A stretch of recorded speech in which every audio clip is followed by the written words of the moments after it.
value everyone's time, so we're going to go ahead and jump in this afternoon. I'm Kathy Shepard-Jones, the Executive Director of the Human Development Institute at the University of Kentucky. And on behalf of the Team Kentucky, also known as the Kentucky Project Scope team, welcome. I know the days are long and super full, so we're grateful for your time, and we're going to work really hard to meet and exceed what you hope to gain through your participation in Project Scope. If you're wondering, the SCOPE in Project Scope stands for Supporting Children of the Opioid Epidemic. Let's move on to the next slide. Today, I get the great honor of getting us started, introducing you to our partners, and giving you a quick overview of where we're heading together. And I know it's already been mentioned, and it will continue to be mentioned, but there is live captioning today. So if you need to access the captioning feature, you can select caption and toggle that on and off in the lower right corner of your Zoom window. So throughout your experience with us, if your needs change or there are ways we can help you to more fully participate, please let us know. And as Kentucky's University Center on Disability, we at the Human Development Institute work with people with disabilities, practitioners, educators, students, and families to build inclusive communities. I cannot think of any efforts that are more important in building inclusive community than the work of Project Scope in Kentucky, truly.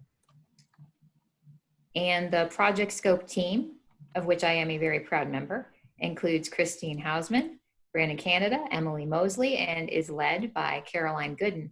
And you're going to be hearing more from all of us today throughout our time together. We wrote a successful application to become a Project Scope primary lead program back in January, which seems so very long ago right now. But we were able to identify strong partnerships with a highly motivated group of people and organizations, and convey that we recognize the needs and importance of building shared learning opportunities in Kentucky. Our intention is to build understanding and capacity in applying evidence-based practices in screening, monitoring, and interdisciplinary support for children and families who are either diagnosed with neonatal abstinence syndrome, NAS, or who are suspected of being impacted by opioid use, trauma, or related exposure. We'll be using the ECHO model to help build this interdisciplinary capacity. ECHO allows us to maximize knowledge sharing and uses a real team approach with video conferencing technology that we're now all becoming much more comfortable with. We'll provide a learning community, and we'll rely on the supports available to us from the Project Scope National Training Initiative. And that National Training Initiative is led by the Wyoming Institute for Disability, Nisonger Center at The Ohio State University, and the University of Cincinnati Center for Excellence in Developmental Disabilities. A big thank you to our National Project Scope friends. And I believe that Stephanie Weber, Canyon Hardesty, and Ty Baker were hoping to join us today as well. So we truly have a great team that's come together to do this work. And we're all going to get to know each other throughout the fall. Because we're such a large group, we're going to hold participant introductions until we move into the breakout groups a little bit later this afternoon. And in that spirit of community building, we've tried to organize the groups for the fall by geography so that you can have even richer discussions around resources and a chance to network with each other. And a big thank you to Brandon for helping us make those breakouts work really well. But I do want to recognize our partners who've been engaged in this effort from the very start, from the application process through the immersion training in July, to signing on to help us spread the word and help us think through the topics that we wanted to share and identify speakers for sessions, and for volunteering or volunteering others, which is a really powerful skill, to serve as facilitators for the fall session with us. We're going to succeed because of these partnerships. So I want to recognize our partners at the Department of Behavioral Health, including Beth Jordan, Bestina Robbins, Dr. Alan Brenzel, Miriam Silman, Colleen Slusher, Katie Marks, Brittany Barber, and Maggie Schroeder. Also, Kristen Martin at the Kentucky Cabinet for Health and Family Services. Pathways, Jason Joy, Beyond Birth and Holly Dye, Paula Goff with First Steps at the Department for Public Health, and the team of Jill Seyfried, Jana Estep Jordan, and Olivia Thompson from Prevent Child Abuse Kentucky, Jenny Wurzbach with Easter Seals Cardinal Hill Preschool Programs, and our friends Amy Neal and Juanita Webb with the Governor's Office on Early Childhood. Wow. I mean, we're just so energized by everyone who is here today and committed to partnering with us through participating in the fall series with us. Let's go on to the next slide. So that makes this a good time to give you, our partners in this journey, a little hint of what is yet to come between now and November. And when I mentioned motivated earlier, I really mean motivated, because several of the speakers for upcoming sessions have also joined us today because they want to be part of this community that we're building together. So in a little while, I'm going to introduce today's speaker, Dr. Michael Leslie. And at our next session on September 8th, Sharon Hesseltine and Maggie Schroeder will lead us in the topic of addiction and treatment. Then on September 22nd, Diana Frankenberger will dive into NAS with us. October 6th, we'll bring Jennifer Grisham and monitoring child development, followed by Jason Joy and having difficult conversations on October 20th. On October 27th, Miriam Stillman will speak on trauma-informed interventions for families with young children, and we'll wrap up the fall series on November 17th, when Sharon comes back with Karen Hillard to present on the role of peers for families in recovery. The time for each of the sessions is going to start at 2 p.m. Eastern, sharp, and will end at 3:30. So now our team is going to shift gears a little bit and provide more details around logistics and what to expect on this journey that starts today. Caroline, please lead on. Thank you, Kathy. Excellent.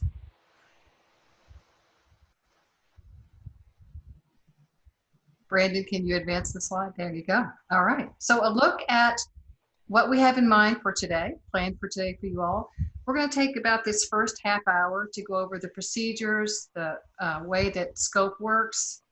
As Kathy mentioned, the goals that we have for this great series, and how we'll include all of you in this process. So we'll take about half an hour to go over all the different procedures, answer any questions that you might have.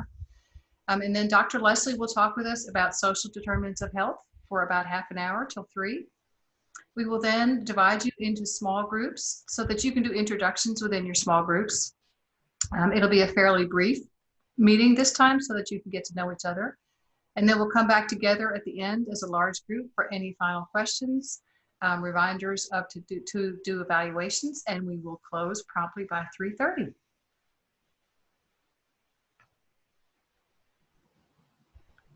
So to thank the facilitators and co-facilitators that are really going to help us make the small groups a really strong component of this series. As Kathy mentioned, we have excellent expert speakers for every week of our session.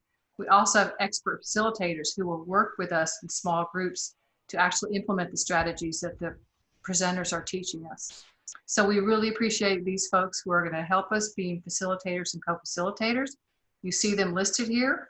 We've got Sharon Hesseltine with Joy Varney, Kate Dean from the Child Care Aware, and Bethany Wilson from Pathways.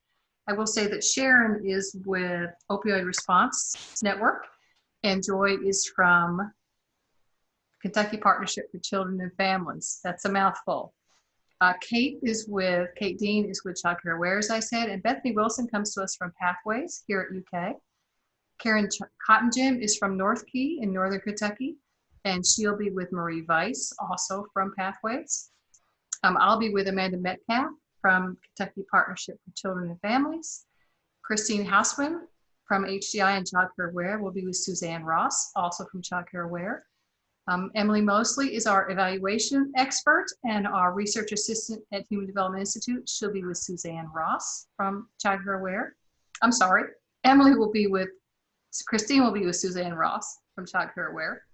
Emily, who is our research assistant and evaluation expert, will be with Barb Green, who is also from the Kentucky Partnership for Children and Families. And Tanya Jernigan comes with us, and we'll be bringing a facilitator, a co-facilitator with her for the next sessions coming up. We will have you introduce yourselves, all of our wonderful participants. We are so thrilled that each of you has agreed to do this and are as excited to do this as we are. So you'll introduce yourselves to your colleagues when you get into the breakout sessions a bit later today. It really does take a village to address the complex issues that come with the opioid epidemic. So we appreciate every one of you who's here. You represent a wide, diverse background. We've got everything from physicians to nurses to early interventionists to mental health workers to trauma workers. So we know that your background is going to bring a rich discussion to this topic. Brandon's now going to tell us some more about Zoom. Okay, everybody, I'm Brandon, also with the Human Development Institute at UK. Just a little housekeeping regarding Zoom, and a lot of you might be experts at this point. If you were on early, you may have already done this or heard this, but if you could rename yourself, first and last name, and then your organization, and you can abbreviate if you'd like. There are two ways to do that in the participant screen. And you see the instructions there. You can click on your profile and click rename. Or most of you should have the option in the square that your face is in right now, top right-hand corner. If you click that 3-dot little ellipsis and click rename, you should be able to do so there as well. Okay, if you need to raise your hand, if you need us to pump the brakes a little bit because you missed something or think somebody misspoke, that could also be found in your participant window as well. And of course, we will have the chat feature going, and that's a very similar way that you can get our attention or make a comment about things that are being presented. For sake of time, Caroline, I don't know that I was going to go to the website, but make note of this web address, everybody. All the resources for today, including this PowerPoint presentation, can be found at that hdIlearning.org/project-scope-echo-series. And if anything comes up, you have problems downloading any of the materials, questions, comments, concerns on that, there's my email address. Feel free to reach out and we'll get you situated. Brandon, it looks like Beth had a really good point. Would you mind, once you're done with your presentation, can you just put in the chat box the link to HEI Learning? Okay, let's see. I will, yes. I'll post that here in just a moment. Great. Other than the link, are there any other questions regarding Zoom and how to chat or raising your hand? And we do, recommend, if you're able, have your video on. This is interactive. And I'm not looking right at the chat box, so feel free to unmute if you got any questions. And Emily's entered that link in already for us. Thank you, Emily. Thanks, Emily.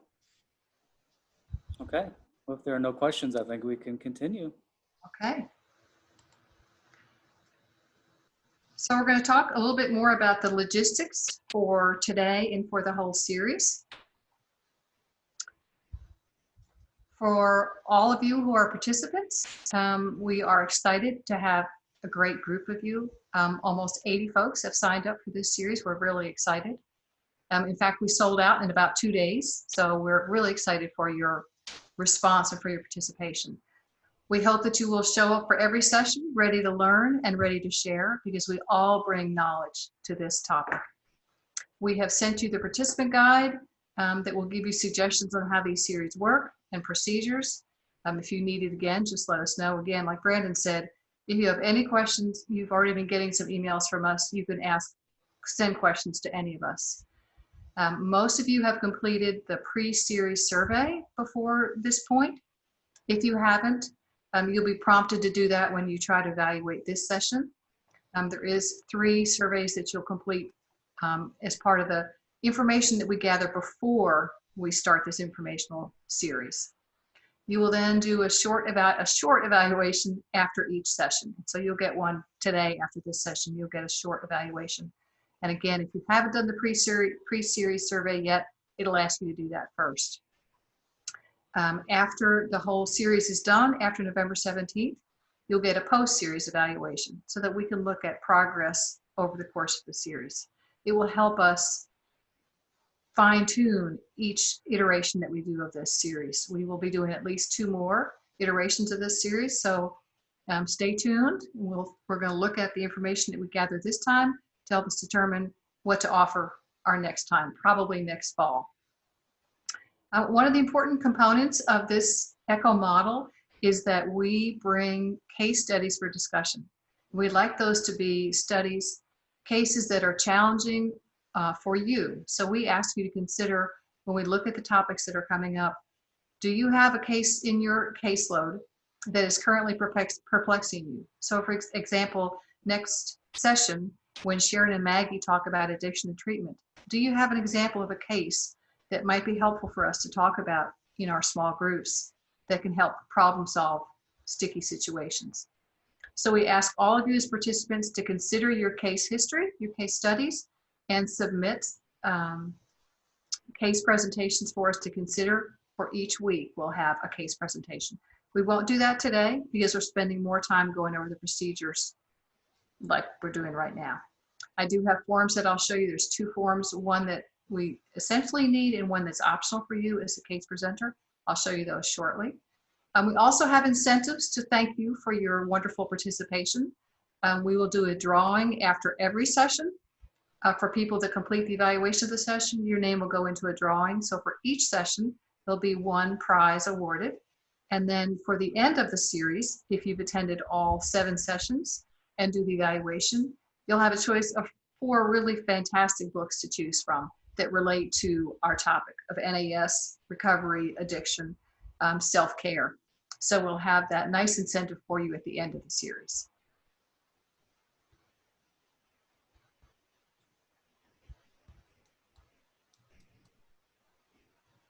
So a little bit more about the case presentations. As I mentioned, they'll start with our next session, which is September 8th. I would love it if you would think about them after we get off the Zoom today and think about what case you might present. You can go to that same website that's in the chat and you'll see the forms that I'm going to show you here in just a minute. If you are presenting a case, you'll submit us a form for consideration. And then Emily and I will get back with you and say, yes, please, we'd like you to present on September 8th or on September 22nd or on October 6th and so forth. So you'll send us, we hope, some suggestions for case presentations. We'll let you know when you're scheduled to present. You'll give a brief presentation of your case right after the expert speaker finishes. And then we'll put you in breakout groups, and each breakout group will problem solve this challenging situation. We'll then come back together and share possible solutions together. So it gives us a chance to focus on a current issue that you're having, as well as sharing stories of success.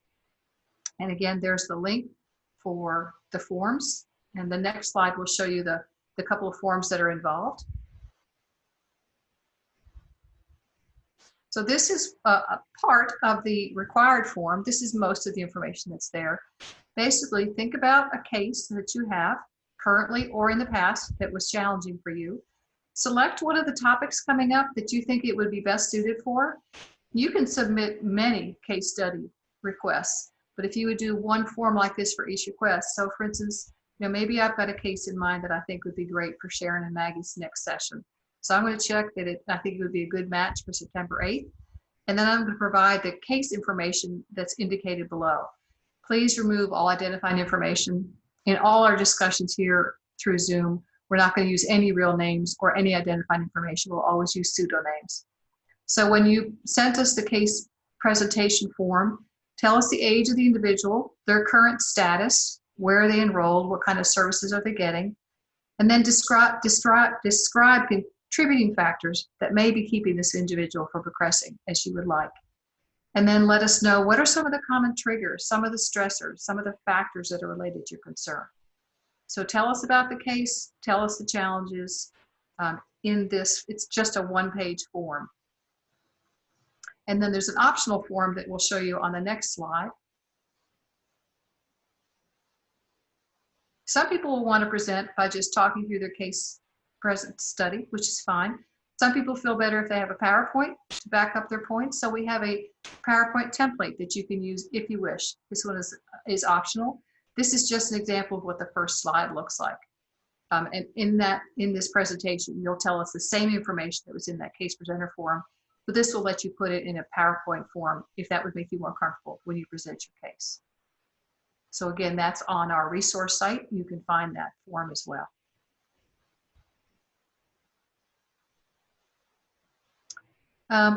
Just a word of caution for all of us. We're going to be talking about some controversial topics, some sensitive topics, and we want to encourage you to take care of yourself through all of these discussions. If something triggers you or you get upset, feel free to take a mental break, step away, take a break if you need to. Above all, take care of yourself as we discuss all these topics. And let's be sensitive to others in our discussions who might be struggling with some of the material that we cover. So take care of yourself and take care of your colleagues here as we deal with these important, sensitive topics.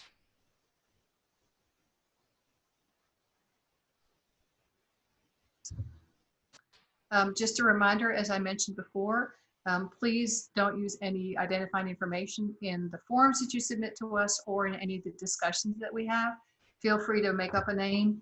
We want to make sure that we don't ever talk about give actual client information in any of our discussions.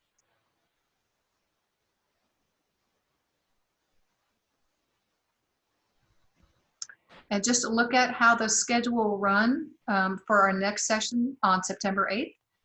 We'll take about 10 minutes in the beginning of each session to go through procedures, answer any questions that you have. We'll then have about half an hour for our expert presentation. As you know, for September 8th, it'll be Sharon and Maggie. For today, we're delighted to have Dr. Leslie. After the expert presentation, then we'll have about 5 minutes where one of you presents your case study.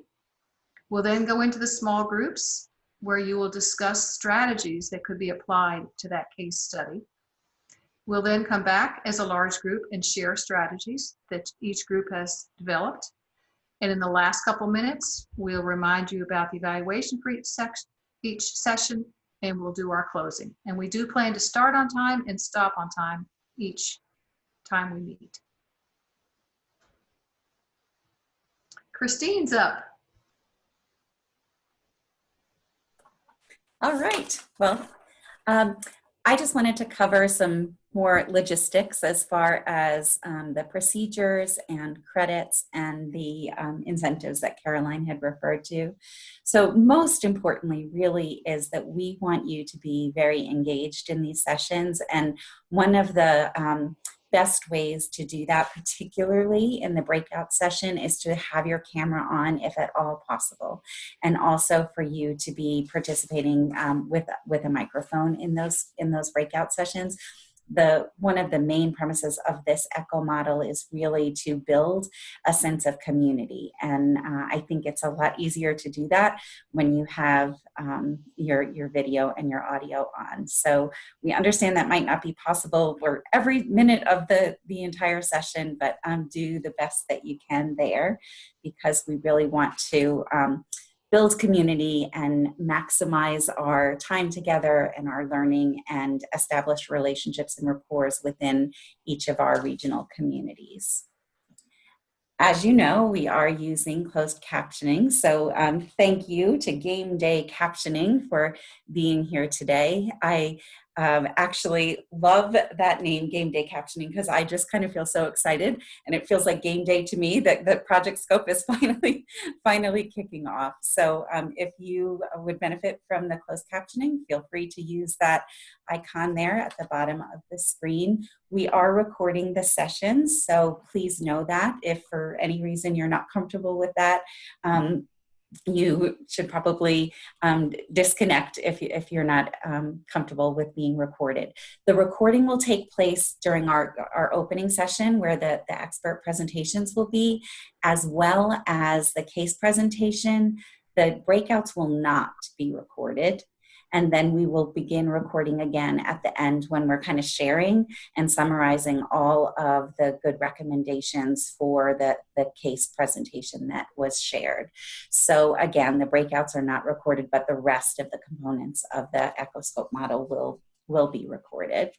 And those will be posted on that library of all of the resources that Emily shared that link to in the chat. So once we've had time to go ahead and post that, you'll be able to rewatch that again if there was something of interest to you.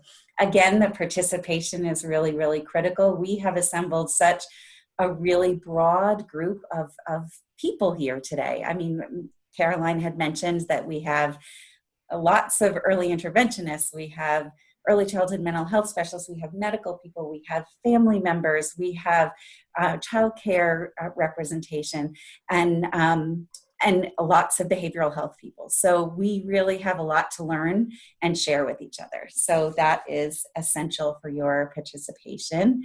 The case studies are a really nice way for us to kind of spur some rich conversation and resource sharing. So that is going to be embedded into each and every one of our sessions. Do you mind advancing? Okay. As far as credit for this series has been pre-approved through ECETRIS, which is for early care and education professionals. So if you need ECETRIS credit, you were prompted when you registered to let us know that. So we will go ahead and take care of giving you those credits.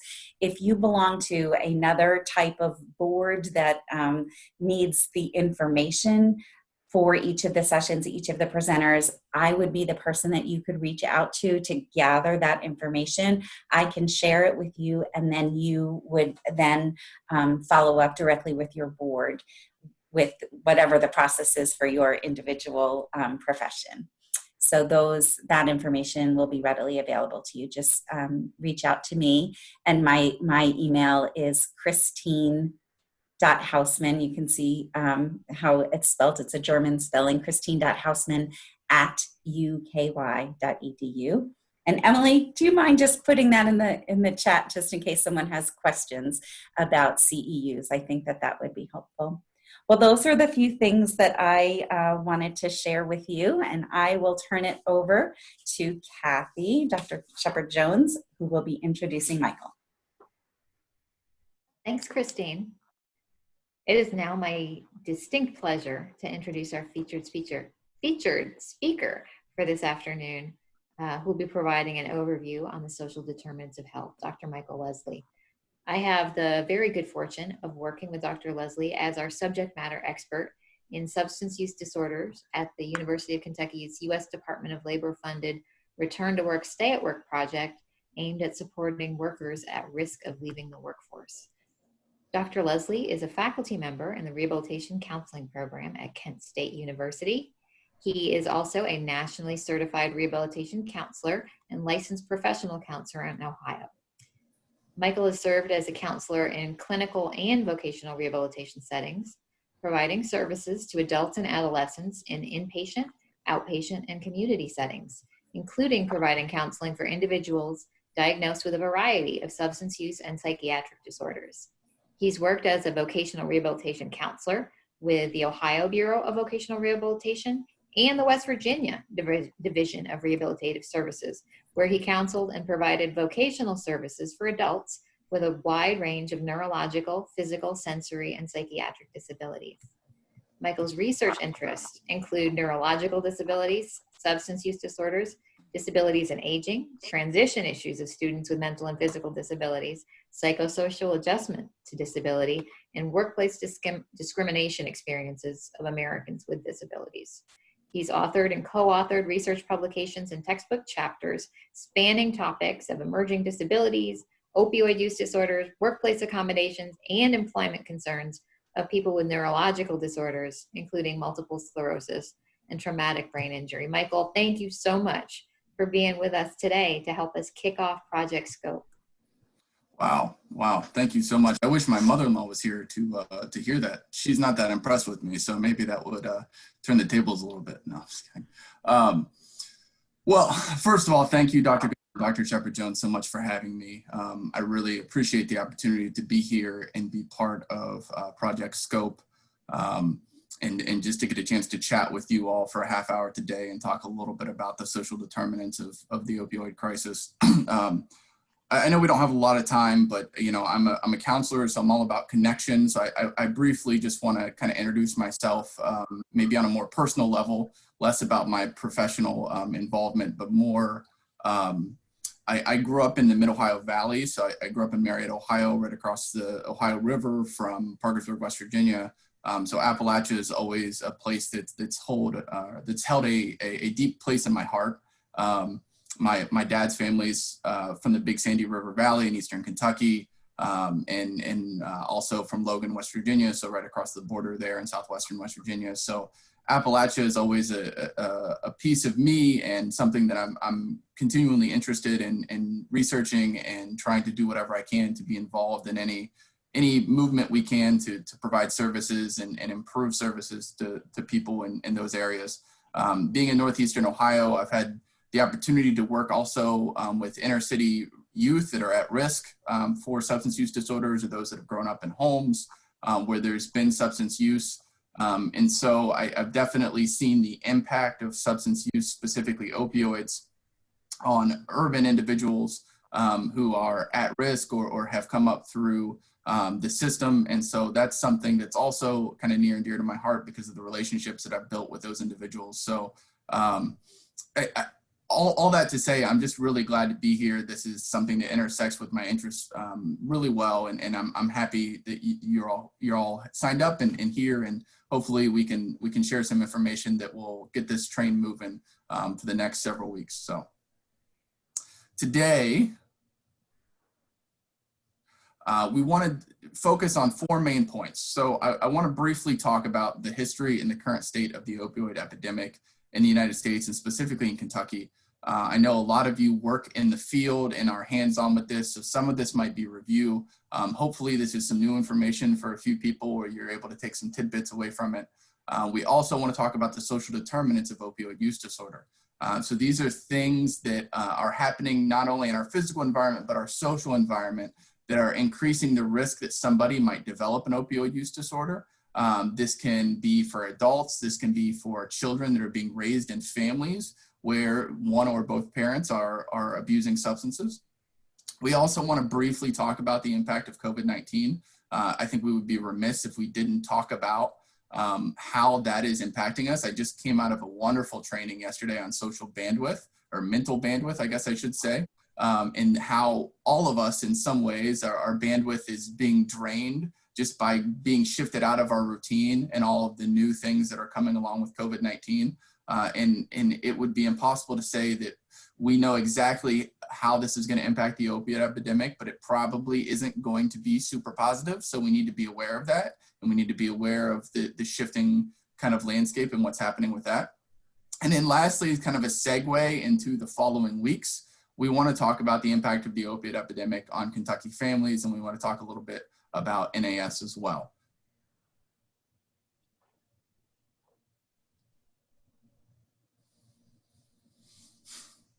Okay, so just a little overview on the opioid epidemic itself. In the US, the CDC and the Department of Health and Human Services have declared this a crisis and an epidemic. That is that this is an issue that's affecting public health. We're losing a lot of lives. Families are being torn apart. It is just a systemic issue that's impacting us on all levels. The human cost is very high.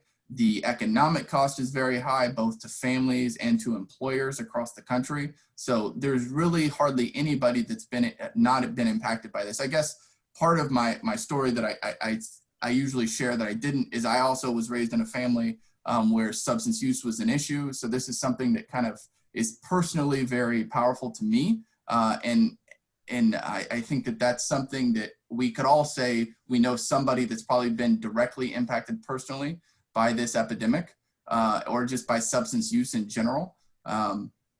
Drug overdose now is the leading cause of accidental death in the US.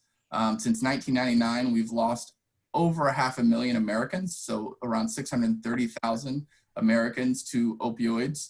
And just a quick reminder, when we say opioids, we're talking about prescription painkillers, the Percocets, of the Oxycontins, but we're also talking about heroin. And a lot of you are probably familiar now with the illicitly manufactured synthetic opioids, the IMFs, such as fentanyl, or many of you have probably heard about carfentanil in the last 5 to 10 years as well.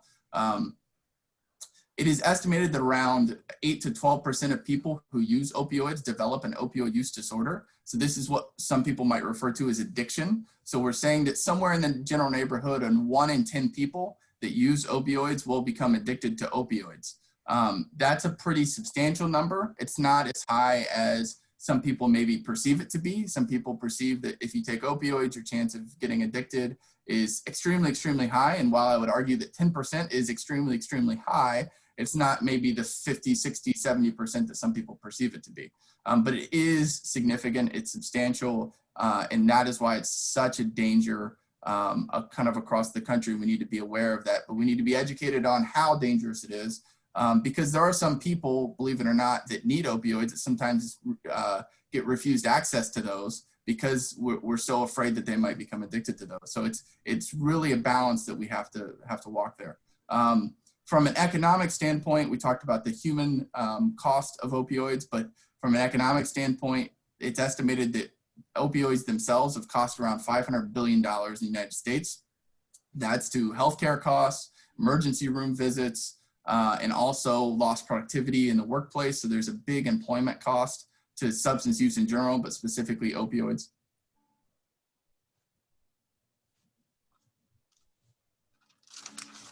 So just a map to give you an idea of the kind of impact that opioids have had across the country. You don't have to be a rocket scientist to see that the dark red is centered around the Rust Belt and the Midwest and Appalachia. And we kind of ask ourselves why. Why is the impact here so significant? You also see that in kind of New England and the Northeast. There's a lot of theories as to why. There's a lot of data as to why. I think a lot of these social factors are really what's playing into these, though. We think about employment. We think about, look at West Virginia, Kentucky, Ohio, the mining industries, the industrial jobs that have left. We're kind of in this post-industrial service-related economy. We've lost a lot of jobs. There's a lot of poverty. There's a lot of disconnection from healthcare access. So we really could go on, and we'll talk about that later, but we're all living in this area that has been one of the most impacted by the opioid epidemic. And we have to be aware of the fact that there are things happening that sometimes we have control over and sometimes we have less control over that are contributing to this being such a serious issue in these states and these areas. So we really talk about the opioid epidemic in 3 phases. The first phase really can be traced back to the mid-'80s going into the early '90s. And this was when there were a couple seminal research studies that were touting the benefits of opioids. And they had thousands of people in these studies, in these clinical trials, that, and they were reporting addiction levels lower than 1%. So they were saying, here are these miracle drugs that make people feel no pain, and there's almost no danger to them. People aren't going to get addicted to them. There's no risk to taking them. Here's these clinical scientific studies we have that say there are no risks to addiction here. So we definitely need to use these. And really what we say here is pain became a 5th vital sign. So we talked about our vital signs. We started, you show up to the doctor's office, what's your pain on a scale of 1 to 10? So everyone's classifying their pain.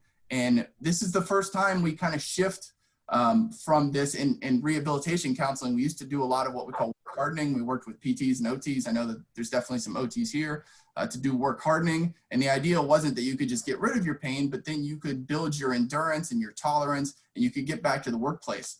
And now in the 90s, we're saying you don't have to tolerate pain anymore because we have these drugs that are, borderline miracle drugs where you can just feel no pain and go on about your business. Unfortunately, over the next decade to 15 years, we found out that that really wasn't the case. But the popularity did not decrease. We saw OxyContin prescriptions jump from 670,000 in 97 all the way up to 6.2 million in 2002.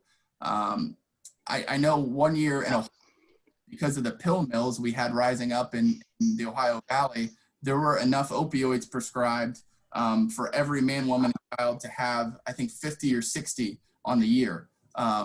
So it's really substantial, the jump that we had, specifically areas in Appalachia, the Ohio Valley, were hit really hard because of poverty and unemployment. And we saw the rise of these pill mills that I mentioned, where doctors that maybe weren't necessarily practicing ethically, were just prescribing these opioids to people. And then we also saw kind of a movement of heroin from the San Fernando Valley, kind of across urban centers in the United States, kind of targeting younger people to kind of start using and to move some of this heroin. And so these are things we had never seen before, and they started popping up in the Midwest and in the Northeast.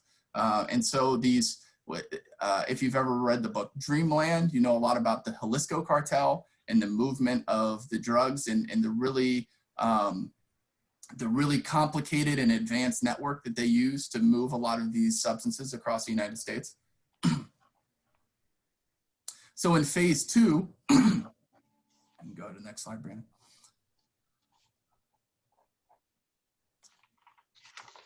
Really began in 2010, and it's marked by the heroin overdose deaths increasing substantially. In fact, they tripled between 2010 and 2015. So really what we saw was we realized we had a significant issue with opioid prescriptions and painkillers. And so we did the natural, logical thing, and we cracked down on the opioid painkiller prescriptions. And at the same time, as I mentioned, the network and the supply of heroin was going way up in the United States. And so if you know anything about economics or basic supply and demand, you can presume the effect in what happened. So we cut down on the supply of painkillers, yet there was a large supply of heroin. So the price of painkillers went way up. The price of heroin went all the way down. In some areas, you know, you could get it very, very cheaply. And so people were withdrawing. They were going through a lot of issues. They had been facing addiction. They were running out of money, and heroin was the logical answer, is to start using heroin. And obviously not only for the substance effects, but from an economical standpoint, it made sense for a lot of people to switch over and start using heroin. The heroin, you know, is a very powerful form of an opioid. So we had a lot of increased overdose deaths. Usually it's not just heroin. We see a lot of people using other substances that might be alcohol with heroin, or maybe a benzodiazepine with heroin. So different substances that are having kind of a cumulative effect on somebody's respiratory system. So they're suppressing the respiratory system. We see high incidence of overdose at that point. Peak opioid prescriptions were around 2011 in the United States. So there were around 206 million opioid prescriptions in 2011. And then we really cracked down from there. So we've been continually doing better and better. There's been a lot of policies that have put in place. You've all probably seen the impact of the policies and the ability to get an opioid prescription at those areas. So really strong impact from that standpoint. We can move on to the next slide. So inevitably, phase 3 is our IMFs, or our illicitly manufactured fentanyl and other illicitly manufactured opioids. So synthetic opioid deaths are increasing, and that's really kind of the phase that we say we're still in. That began around 2013. And so people were mixing a little bit of fentanyl, and then eventually we had carfentanil getting mixed in to individuals' heroin. And really that's had a devastating effect on overdose deaths. Really significant increase. Deaths due to IMF, or illicitly manufactured fentanyl, increased nationally by 540% from 2013 to 2016. Such a quick turnaround, but a huge impact that it's had. They were the leading cause of opioid overdose deaths in 2016, with around 20,000, followed by 17,000 attributed to prescription opioids, and then around just over 15,000 attributed specifically to heroin. What's really interesting is there's been some recent research that in treatment centers that have shown that individuals presenting for treatment are now starting their opioid use with heroin. And that's really baffling, because the traditional knowledge in our area has said that people tend to start with painkillers and then eventually move to heroin and maybe even try IMF. But this has just kind of turned everything on its head. The statistics we're seeing out of some of these treatment centers to say that young people are showing up saying that the first opioid they ever used, they went straight to heroin, which is really fascinating. And I think that says a lot about the job we've done to restrict access to painkillers, but also how widely available and unfortunately cheap access to heroin is in some of the areas of the United States, both urban and rural. So those are our 3 phases. And so where are we at currently in the United States? So right now, we believe there's around 1.7 million people that would qualify or to be diagnosed with what we say is an opioid use disorder. And so that's just DSM-5 lingo for saying somebody has an addiction to opioids. Around a little over 500,000 of those people are individuals that are specifically have heroin as their drug of choice. Again, that's not mutually exclusive, but those are people that are using heroin as well. I see a question about the references. If you go to the PowerPoint slide, they're just in the comment area for the references, just an FYI on that. So around 47,000 Americans died as a result of an opioid overdose in 2018. And we have around 130 people dying every day of overdose. That's substantial. In Kentucky, there were around 1,000 opioid-related overdose deaths in 2018. What was interesting about 2018 is it's the first year we saw a regression in the number of opioid overdose-related deaths. So the numbers had gone up and up and up and up and up, and we were wondering if we would ever see a drop-off. In 2018, we finally saw a drop-off. We said, okay, we're doing it. We're doing something right. We're starting to head hopefully back the right direction. Unfortunately, we don't have data for 2019 yet, and I really am concerned about what's going on in 2020 and what the impact of COVID is going to have on the numbers for 2020. But we'll continue to monitor that and see what happens. So as I mentioned, in Kentucky, around 1,000 in 2018. That was a decrease from the 1,160 that we saw in 2017 in Kentucky. So movement in the right direction. That's around 23.4 deaths per 1,000 people. The national average that year in 2018 was 14.6. So previously in 2017, unfortunately, Kentucky's overdose were double the national average. In 2018, we're able to make some progress and move back in the right direction. So we're hoping that we continue to see that trend moving that direction. In the United States, Kentucky's in the top 10 for opioid prescriptions. And although, and as I mentioned, in 2018, they've done some positive work. We continue to try to monitor those, and I think physicians and organizations have done a really nice job of doing everything they can to try to be as mindful of those issues as possible. So next, we move on to social determinants of health, or really determinants of health here. As you can see on the right, we have like a nice graphic that talks a little bit about what are these social determinants of health.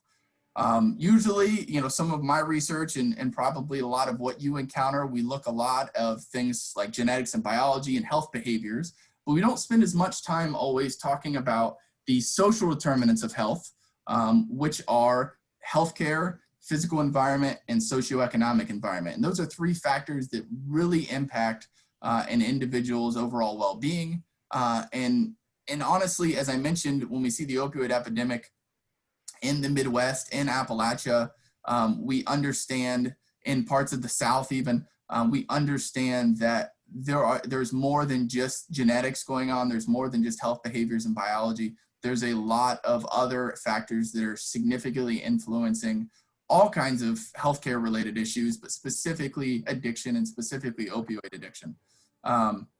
The 3 of the 5, as I mentioned, that are considered the social determinants, I'll mention them again, are socioeconomic environment, physical environment, and healthcare. And those can be broken up into 5 areas, as we can see in this graphic on the right. That is economic stability. So if somebody's living in poverty, employment issues, those type of things. Social and community context. So availability of substances in the area. How is the community doing, overall employment on kind of that meso level, neighborhood and environment, where are they living, what neighborhood are they living in, what's going on with their surrounding area, healthcare, what is the healthcare like in the state, in their community? What's access to healthcare like? Are there providers available? What services are available? Are they using evidence-based practices? Are they able to go remote? Are they able to be there in person? Is there transportation available, et cetera, et cetera? And lastly, education. So what are the primary education institutes like? What are the secondary education? Is there access to post-secondary education? Is there access to training centers for different employment opportunities, et cetera, et cetera?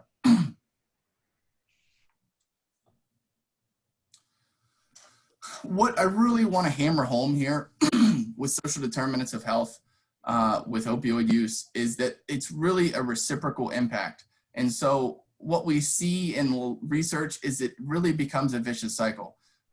Determinants, so some of these determinants, so poverty, low education, unemployment, discrimination, all of these things lead to a high risk of developing an opioid use disorder.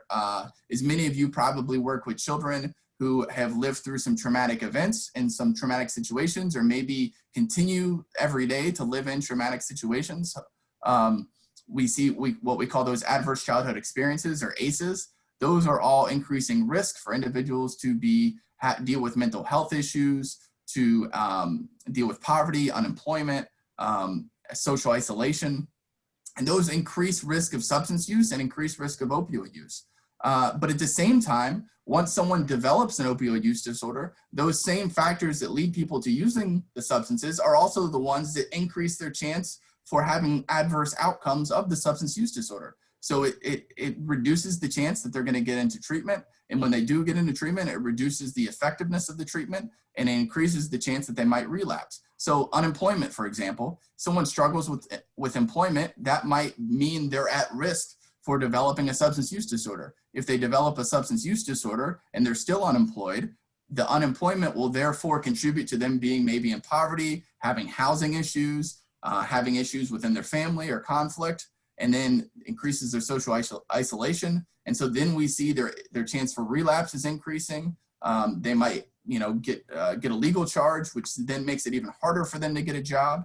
And then that increases the strain on the family financially, increases the chance that there's going to be maybe trauma with the family or significant stress within the family, which increases the chance that everyone's at risk for health conditions, including substance use. And as I mentioned there's a systemic impact of opioid use disorder, which includes kind of our big kind of issue here that we're looking at, which is neonatal abstinence syndrome, or NAS. And we also have a big increase in children and partner health outcomes as a result. So we want to talk a little bit, I want to spend a little bit of time on some of the social determinants. So the next 3 slides, we're going to do that. What are these social determinants and how do they impact Kentucky? So economic hardships, unemployment. We see a lot of jobs in maybe industrial centers that are struggling, manufacturing centers. We also see areas that have depended on mining for a long time, with mining jobs being kind of in flux and at risk for loss. We see a lot of issues there. So both the Appalachian areas and the urban centers of the state have been hit really hard with unemployment, specifically in the midst of COVID-19. We see even more issues with unemployment. It's also true that areas that have really high substance use disorder rates also are the same areas that have poor access to childcare. So we might see, single parent families where people are working 2 jobs, don't have great access to childcare, trying to raise their children. It's a really complicated, complex issue. And unfortunately, the outcomes aren't super great sometimes. Social determinants also contribute. So for the family, we're talking about children raised in these families, maybe contribute to feelings of hopelessness, and maybe even inducing some social trauma that might set the stage for opioid abuse and dependency in the future, both adults and children, and specifically with that. Low educational attainment. Unfortunately, rural and urban areas have poor results when it comes to educational achievement scores, lower income. Usually if somebody has a lower educational attainment, they have to rely on part-time jobs or temporary jobs a lot more, which makes it a lot harder to consistently become financially stable, and also to achieve stability in housing, which is a huge issue, obviously. And I know a lot of you see that firsthand. And so this is just something that, again, it really snowballs. Low employment success, poor social networks, lower levels of power, prestige, self-mastery, etc. In the social and community context, we see both, again, the rural and the urban areas get hit really hard. Social factors include lack of access to resources, lack of access to social support. These can increase marginalization, decrease compliance. No, we work a lot with the disability community. You'd be surprised how many substance use treatment centers still are not physically accessible.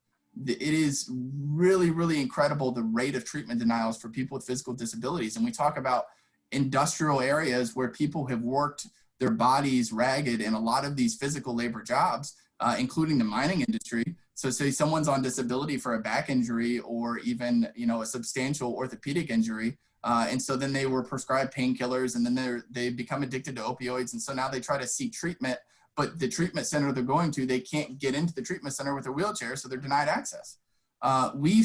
In some studies in the mid 2000s into the 2010s, we saw treatment denial rates as high as 80% for some types of physical disabilities, which is incredibly high. So people are really, even if they need help, sometimes they can't access the right treatment centers. And so that's just an example of marginalization in some of these social and community contexts where people just can't get the help they need, even if they wanted it. We saw increase in prescription opioid use that really adversely affected rural communities. We're only talking about opioids today, but stimulants is another huge issue that we're dealing with across the country. Methamphetamine use, cocaine use is all overdoses are on the rise the last few years. And so we kind of are dealing with a dual epidemic, and it's not always exclusive. Sometimes people are using both. Income-wise, in 2018, the average per capita income for a Kentucky resident was $42,000. But the rural per capita income lagged around $7,000 behind that. And so again, financially trying to make ends meet, trying to provide for your families. Poverty rate in rural Kentucky was 21.1% compared with 13.7% in urban areas of the state. Again, some of you are intimately familiar with this and see this every day. The rural population, 20% just under 20% had not completed high school, while 10.7% of the urban population also lack a high school diploma. So big issues in educational attainment, which lead to employment issues, which lead to, again, it's putting someone at risk for substance use. And then finally, unemployment in rural Kentucky was around 5%, while in urban Kentucky it was around 4%. And these were pre-COVID-19 numbers. I don't know what they are right now, but I probably don't want to know, unfortunately. So then finally, healthcare and treatment. I just want to talk briefly about barriers to treatment. I mentioned already what those were, but lack of quick and easy access to treatment, barriers to getting medication-assisted treatment or what we call opioid replacement therapy, things like Suboxone, limited professional care and long-term support and recovery, limited funds to pay for certain types of maybe inpatient treatment or a 28-day facility or transition housing or whatever it might be, a limited lack of services for families when their loved one refuses treatment, which obviously is a big issue with substance use disorders. This is a really alarming statistic. Around 82% of Kentuckians with drug dependence or abuse go untreated. So what we see is a lot of this is just unfolding in the community, and what we see in the treatment centers is probably a really small fraction of what's actually happening in the community. And we unfortunately have to be aware of that, but we also have to try to address it at the same time. So it's really kind of a double-edged sword.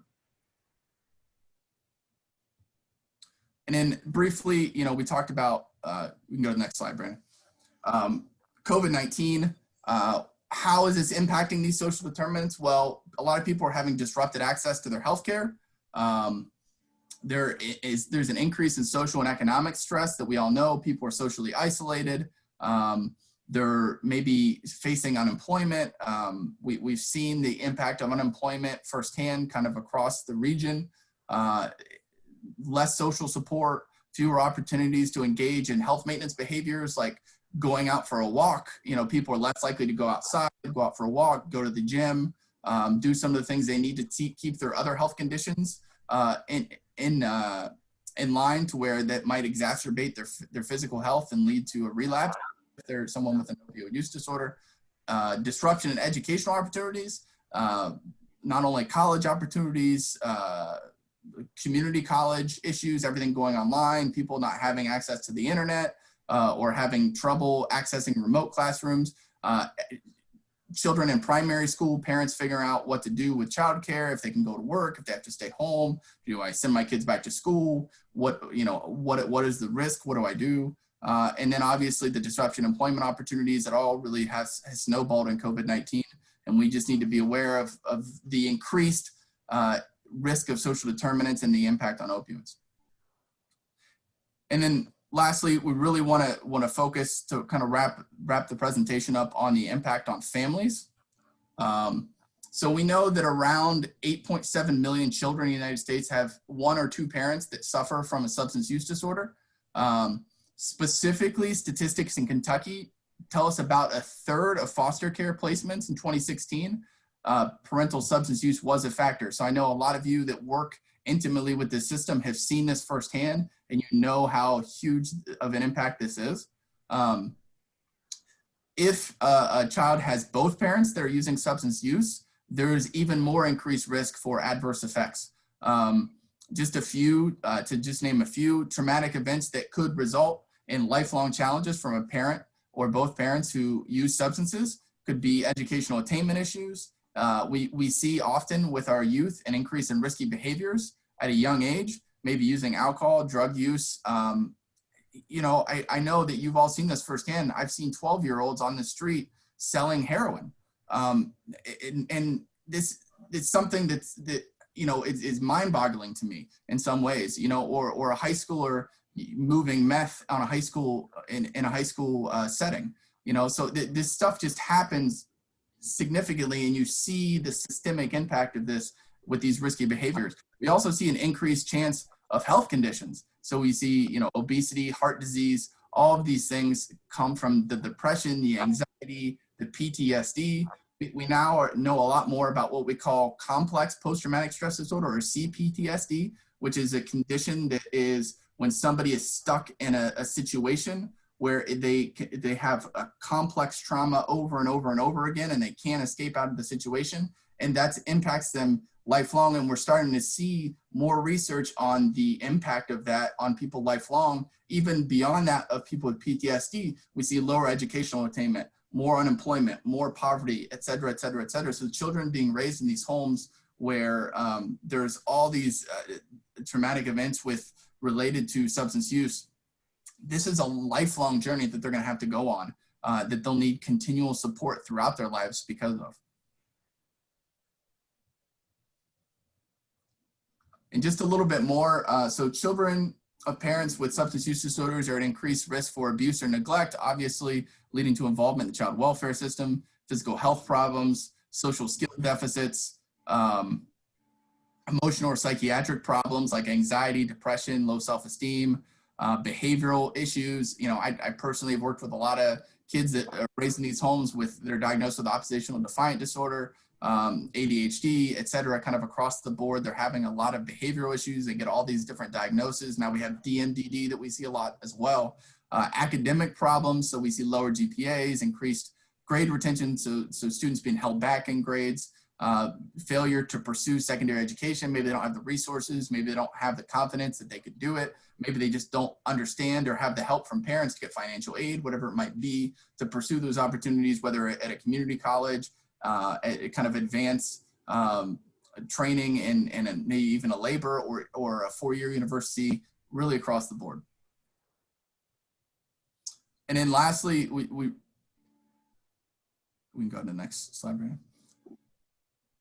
Looking at statistics on neonatal abstinence syndrome, we see that in 2018, the rate of NAS, or neonatal opioid withdrawal syndrome, or NOWS, in Kentucky was 26.3 per 1,000 births. The national average is around 7 cases per 1,000. So in some areas in Kentucky, it's even higher than this, but generally speaking, it's around 4 times the national average.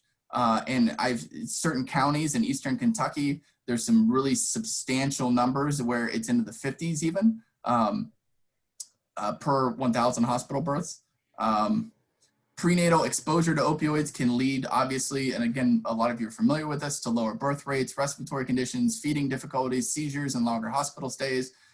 Really getting started there, you can see how some of the health impact of NAS could kind of snowball throughout the rest of the child's health in their infancy and even into their childhood.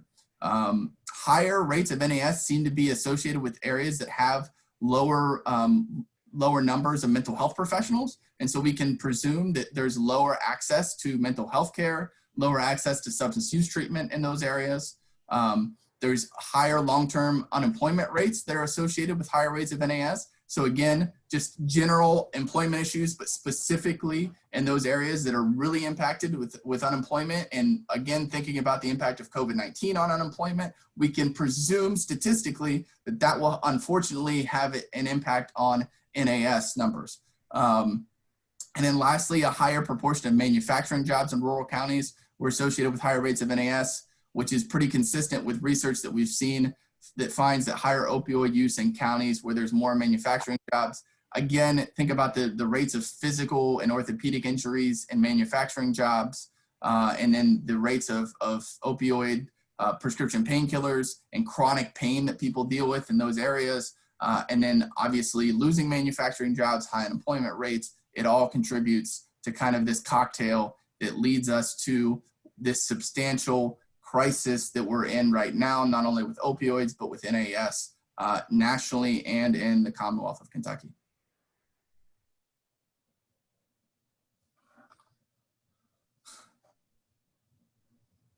So just a few points in conclusion, just to wrap up and review. Thank you so much for your attention thus far. Interventions moving forward that target social determinants are both preventative and necessary for recovery, both on the individual and family level.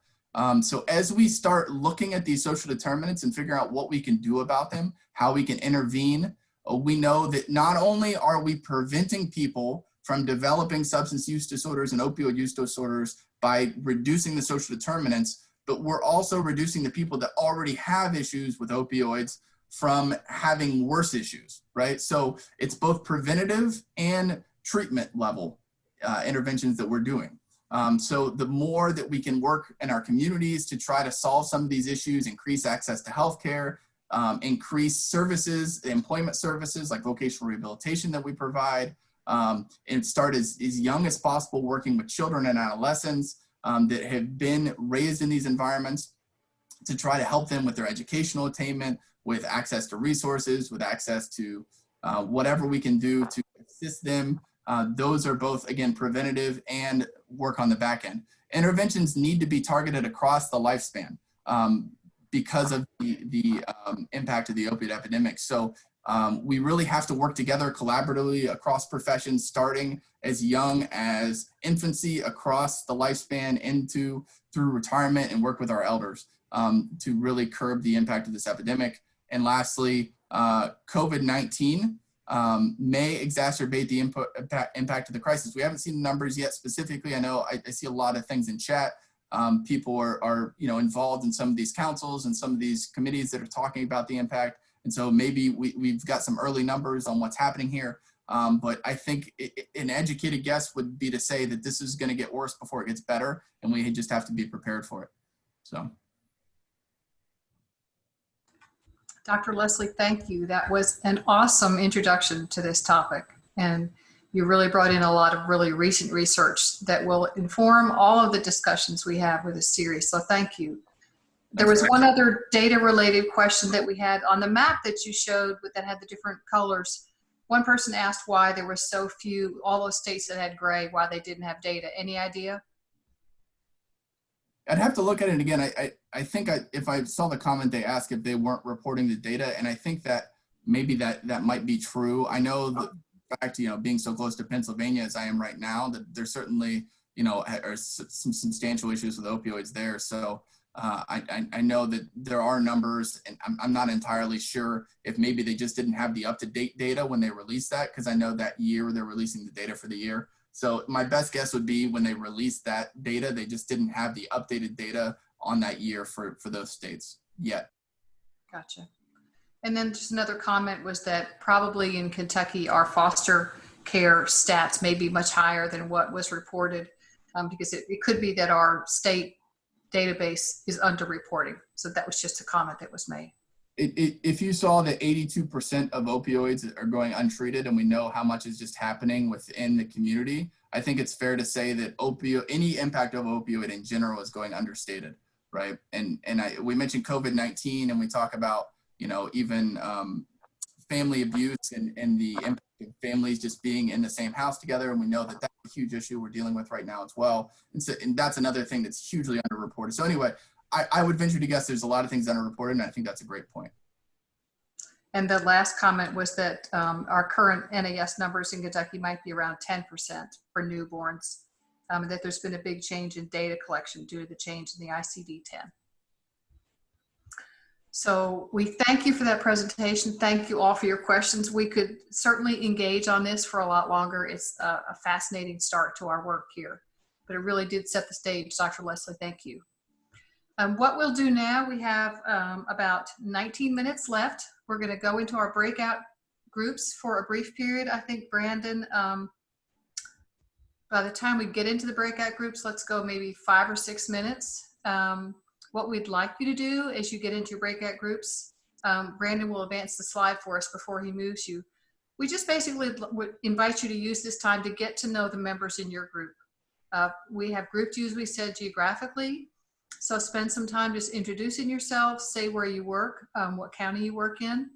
And then as you have time, we encourage you to talk about these 3 questions. What experience do you have with children with NAS and their families? What goal do you have for this series? And what's a little known fact about you that you'd like to share? So something personal there. So Brandon will begin to move us into the breakout groups. Please be patient because he's moving a lot of people. Brandon, you want to add something? And Dr. Leslie, I just wanted to confirm, would you like to join a breakout group, or do you need to catch your breath? He's good to go into one. Okay. So we'll go into our breakout groups, and then Brandon will bring us back in about 5 or 6 minutes. Thank you, Brandon.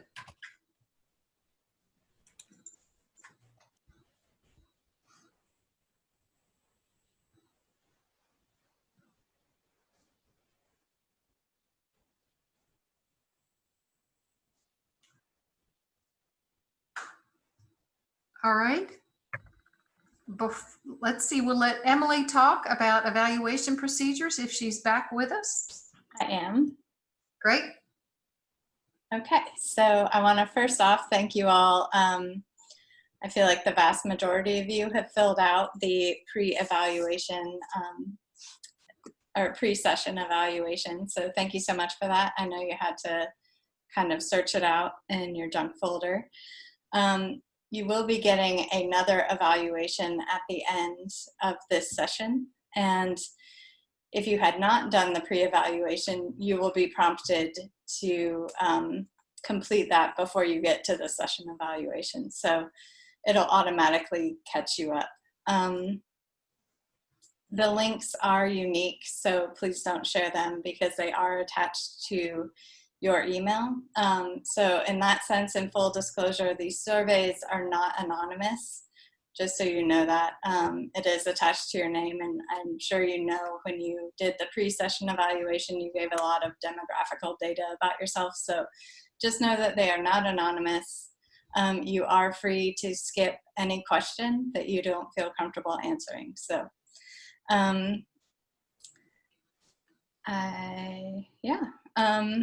so Caroline kind of mentioned before, there will be incentives, and to be eligible for the incentives, you must attend every session and complete every evaluation, and we will be keeping track of that. to be entered into the drawings for the incentives.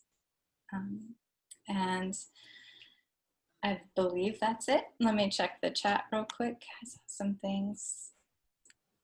Great, that has nothing to do with what I'm talking about. So if you have any questions, again, I will be sending out the evaluations, and in that email, I will include the HDI learning link so that you have access to everyone's emails and the PowerPoint from today and the case presentation information and forms to fill out. So if you do have a case presentation, we do encourage you to fill it out and send it to Caroline Gooden or Christine Hausman. If you have technological issues, Brandon Canada is your person, and evaluations and also case presentations can come to me at Emily Mosley at UKY. If you did not get your evaluation link, please email me and I can just send it to you directly. I know you keep hearing me say this, but please check your junk and spam folders as well.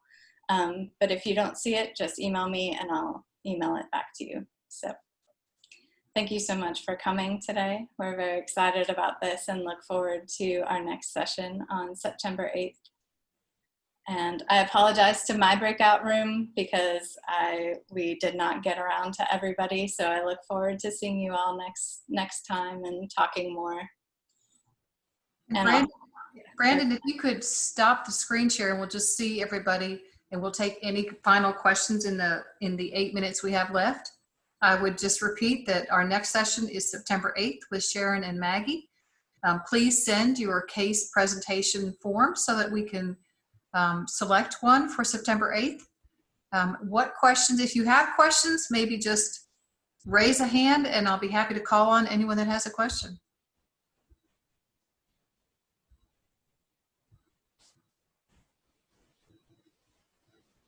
Or unmute and speak out, because there's 4 screens of you all. I won't be able to see all the hands raised. So yeah, if you have a question, just unmute and speak up. I have a quick question. Sure. I recently did a webinar on fetal alcohol syndrome disorders, and is that going to be touched on at all in this? Apparently that from this seminar was actually higher in incidence than the opioids. That's a really good question. And we have materials on fetal alcohol syndrome disorder. We're not going to cover it in this particular cohort, but we may well in future ones. Yes, it's a great question. We have plenty of it in Kentucky as well. Yeah, because this is our first series, we're keeping the topics shorter than we probably will the next time. So we'll definitely keep that in mind for the next time.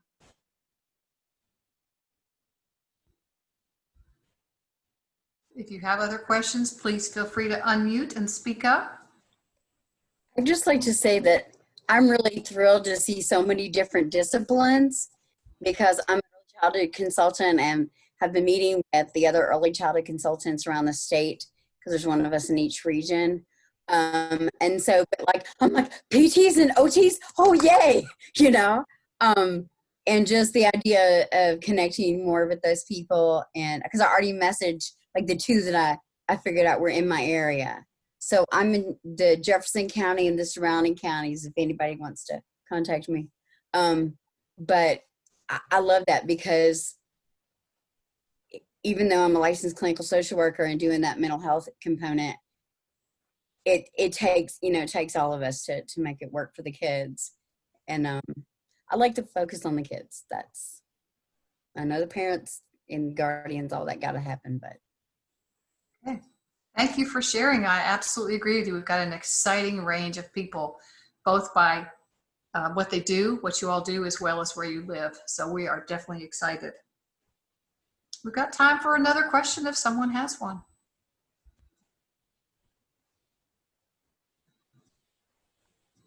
Brandon, can we let people know where they can view the recording if they had to maybe come in late or didn't quite get the whole thing? Will that be on the HDI learning? It should be. It should be. If we run into issue posting video there, it may be a YouTube link. But until further notice, until you hear something different, check that same resources page. I wanted to clarify something. I had put up that the 10% in Kentucky, it was supposed to be 10% in my hospital, NAS babies. And Brandon, we're a small enough hospital. There's only 2 doctors that are treating babies at this point. So the 2 of us can collaborate really easily. Our numbers, I just talked to my head nurse and she said we're actually, for the year, we're at 15%. We only deliver about 300 babies a year, but that's how bad Eastern Kentucky is. We're at 15% of NAS babies. And the ICD-10 code that I was referring to is how we code that and gather the information. And I think a lot of hospitals miss that code because the baby doesn't go directly into withdrawal that needs treatment, so they don't code for it. But we are actually coding all of our babies either NAS or at risk for withdrawal. And so that's how we can get all of our babies in our numbers. Molly, Thank you for clarifying that. Yeah, I appreciate that. Molly, are you all testing all of the babies that are born to see about drug exposure? Because it seems like we test, so the way our hospital does it, and I think it's actually become pretty standard across the country, though it's, again, not always getting coded correctly. All the moms are tested when they come in. If they're positive for anything or have been positive in the pregnancy or known positive in any pregnancy, we test the mom immediately. When the baby's born, we try to get the first urine, which is not always easy to do. Sometimes they pee right away. yeah. But the first urine in the infant is the most accurate. We also test meconium because that tests for drugs that might have been in the system longer than three or 4 days ago. Because some of our moms actually try to cheat the system by not taking anything 3 or 4 days before they deliver. But the meconium, we were testing the cord, but that has been inaccurate. We found out it wasn't helping us, so we stopped using the cord to test. But the meconium has been very helpful. Because the hospitals I've talked to do more core testing because that finds a fentanyl. But So we were having trouble with the cord testing. We're not sure if it was because we had to send it out. So we were never able to get a definitive answer if it was where we were sending it or if it was something we were doing wrong with the cord. So we stopped doing cord testing. okay. All right, well, let me open it up for any other, I appreciate that discussion and that clarification. Anyone else with questions?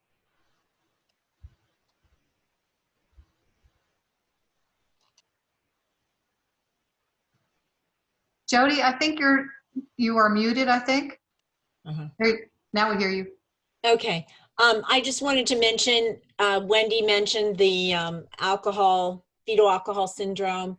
And, even though we're not going to focus on that now, I just want to mention how important prevention is in that case.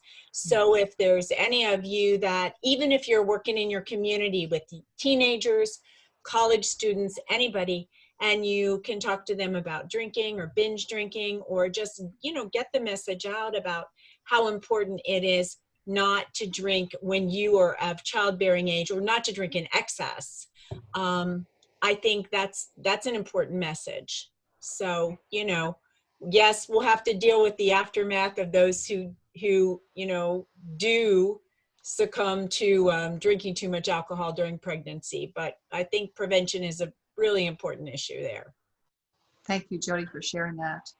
I think I wanted to add something just along the lines we think about fetal alcohol spectrum disorder is that oftentimes we will, we think, and I'm just listening to folks' comments, that opiates are way, quote, harder drugs, right? And so we get a lot more concerned about opiates. The reality is that children would be far more likely to have developmental problems as a result of alcohol exposure during pregnancy than opiates. And it's not at all unusual that folks may utilize, particularly folks that are not in recovery, that are not on any kind of addiction medicine, may also use alcohol. And so we always, when, there's so many folks here that work with first steps, we always want to think about when we're looking at development, is this alcohol related? We may know there's opiate exposure, but we always want to think about FASD so that we're making sure that the interventions and the support for the children are appropriate to what is leading to developmental challenges. Great point. Well, thank you all. It is 3:30, so we will close and we will see you all September 8th. Thank you for being here and making this a great session. See you in 2 weeks. Bye. Thank you. Thank you.